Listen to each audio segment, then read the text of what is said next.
today to do another book review, and I'm slowly catching up. I really am. I'm trying. I think I'm only 4 behind now, and I'm very excited about that. But anyway, the book I'm going to be reviewing today is Nevernight by J. Kristoff.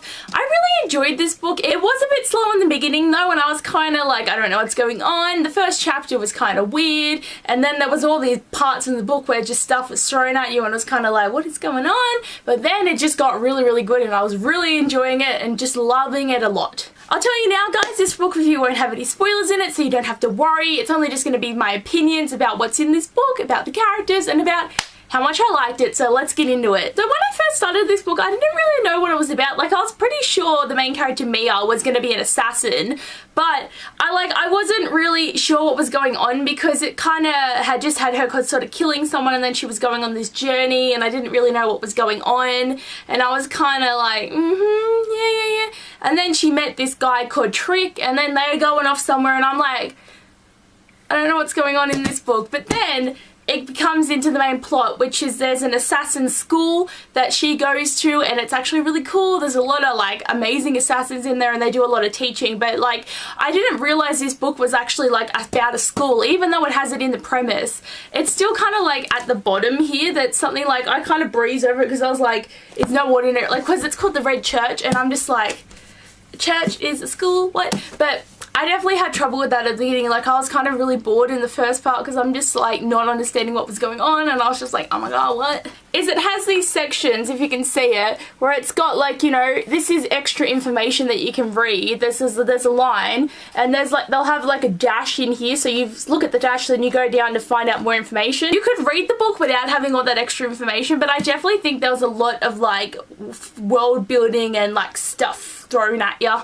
Like, I really felt the world building with this book was very strong and big. Still a bit like unsure about everything, and like who the goddess is, and what one is what, and what is what, and just, you know, it's a bit, I was like, a lot thrown at me and a lot chucked and dumped, and everything was kind of a bit difficult. But once I got past it and got more into the plot, and I got more involved and started enjoying it a lot more, that was not as annoying, but it was still a really annoying thing. I really did like learning about like Mia's backstory as well though. Like, that was a bit info dumpy as well, but it was getting, like, it was really good to know like about her and why she is the way she is, and why she became an assassin, and what happened, and why she wants revenge. And it was really interesting reading those parts about her, and having her go to this school and make friends, and she's never really had friends before, and she's never really, you know, been around, like, had a boy before or do stuff like this. And it's really great, like, watching her reevaluate her skills and getting a lot better, and I really enjoy that about Mia. I think she's a really strong character, and I had a lot of fun reading about her,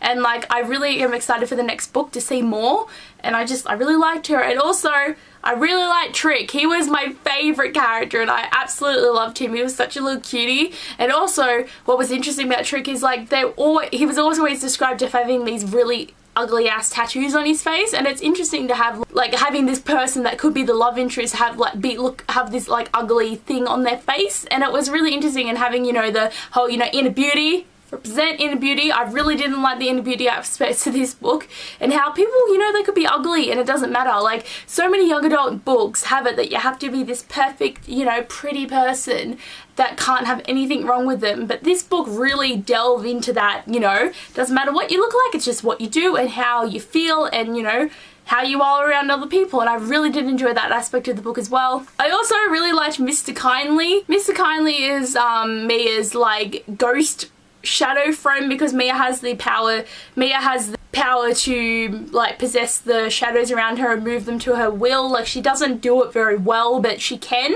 and it's really interesting how she has a friend in the shadows, and like the shadows take away her fear, and that's why she's able to do a lot of the things that she does in the book.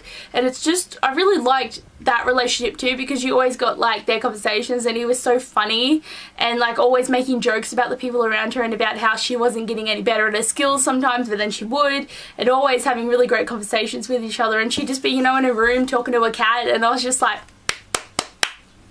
it.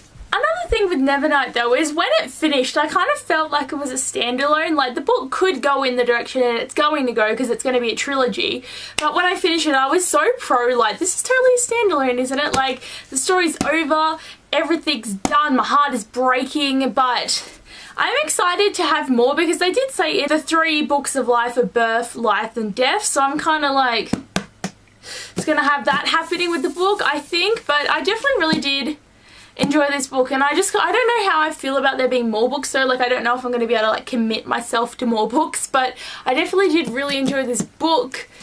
Definitely a lot of world building in this though. Like, it was a bit like stressful at parts because I'm just like, oh my god, trying to like figure out what's going on. But definitely did make up for the characters in this. Like, there's a lot of good characters, and I really did like Ash as well, who's another character that I'm just bringing up here, but she's one of the students at the school and she was a lot of fun. I really enjoyed her. And you know, you get your typical bad characters that always try and mess it up for the main character, and I really liked all the teachers and they were really enjoyable, and like I liked the way, like the unity of the place and how everyone works together, and it's just, I really did enjoy how this book went. Definitely a great read. I really do like J. Kristoff after I read Illuminate, so I was really excited to read this one as well.